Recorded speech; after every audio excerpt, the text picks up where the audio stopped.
I got introduced to this book called Difficult Conversations by my coach.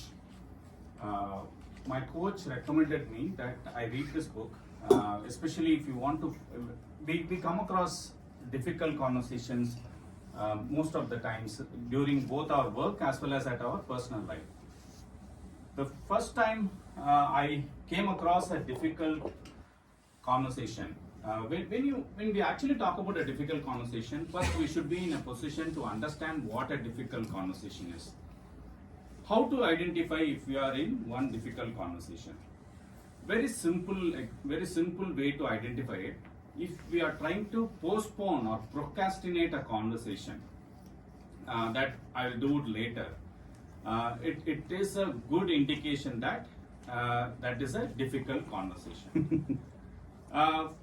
One practical, my personal experience of a difficult conversation is when I was trying to do a hiring fitment for a person whom we hired from the client side.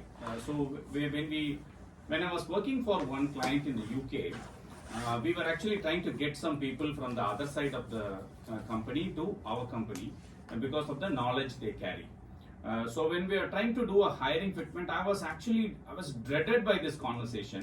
So I was keeping on postponing it, saying I will do it next week and all that. But believe me, when I started doing this conversation with that person, it happened to be one of the most friendliest conversation, and at the end of the conversation, I made a very good friend for my life. And if a difficult conversation, if done well, it would work in favor of us. That is, so what does this book say? This book called Difficult Conversations by Douglas Stone. This book was written by a set of Harvard professors as part of the negotiation project. So they run something called a negotiation project within Harvard, which is like a club which deals with how to do negotiations better. So this is the second book. First book they wrote is how to get anyone to say yes quickly. So this is a second book about difficult conversations. So what this book says is there are three distinct sections in this book.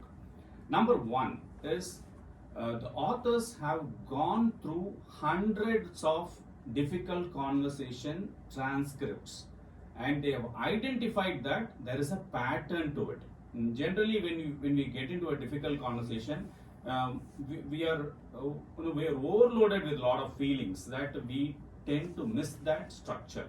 So what these professors have done is they have gone through the transcripts of hundreds of difficult conversations, and they have identified that there is an anatomy or structure to the conversation. So what is that structure? So this book has three distinct sections. First section is it helps us understand what is that structure of a difficult conversation is. Second part of the book talks about how to change the mindset when you approach a difficult conversation. Third part of the book talks about what are the hacks that we can follow to make a difficult conversation work in our favor. Not in our favor, favor of both the parties. Right? So if you look at the anatomy of a conversation, take any difficult conversation. It can be split or it can be seen into three categories or three different conversations.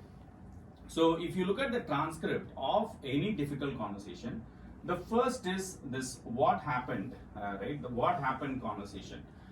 Generally, this is where the most conflict occurs in a difficult conversation. Say, for example, if you are sitting for a performance appraisal for your team. The first thing that happens is you say certain things and the other person will say a completely different version of the same story. But the story will be the same. It is like in the Virumandi movie, there will be multiple perspectives of the same problem. Right? So that is where the most conflict happens, which is what's the story here. If we start understanding, if we start listening to their version of the story, our version of the story, but there is only one version of the story, which is a true version of the story. So there is your version, their version, and there is a true version. So we will start identifying the true version of the story. The second is a feelings conversation. Most of the times at home, we tend to ignore the feelings of the other person. This is where the author says, when I was reading this, the first thing that came to my mind is 2 weeks back when Karthik was talking about forgetting the birthday of his wife, right? That conversation. So the feeling, what the other individual is going through, if we acknowledge that feeling, right? That is a feelings conversation. The third is the identity conversation. What goes on, what goes behind our mind is, at the end of the conversation, whether my identity will get will get spoiled, is one thing that goes behind the mind. So the author says that if we identify that every difficult conversation can be seen through these three lenses, we are at least aware of what is going on in this conversation. So here it's like the turning the coat, right? We do the turn coat thing. So what this book says is, whenever you are in a difficult conversation, first of all, you should switch off the blaming mode and switch on the learning mode. So here, one fantastic tip that I learned from this book is the contribution. There are multiple things that the book talks about. The one thing that I loved about is the contribution system, which is what is mentioned here. Contribution system. Very simple. If we change the language, saying, okay, we both are in a situation, and how did we both contribute to get to this situation? Right? Let's discuss what are the things that you did, why we are here, what are the things that I did, why we are here. That is the first step in solving this difficult conversation.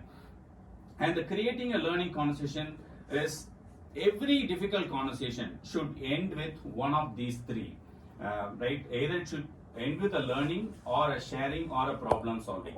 If it is not, then it's better to avoid that difficult conversation. If it is not ending with one of these three, then it is not a conversation that is worth pursuing.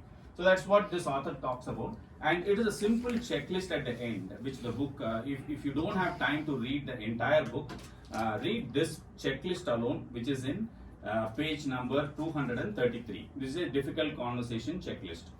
So these are the 5 steps the book talks about. Understanding the 3 conversation, decide whether to raise the issue or not. If it is not problem solving or not sharing, don't raise that. Just ignore that conversation, move on. Start from the 3rd story. This is the true story that I was talking about. Not your story, my story, but the true story. And explore their story, get into their shoes, explore their story, and then finally solve the problem. Fantastic book if you have time. So weekend read, nice book to read. I would strongly recommend anyone to read this book if you're into difficult conversations more often, like Karthik had. Over to you.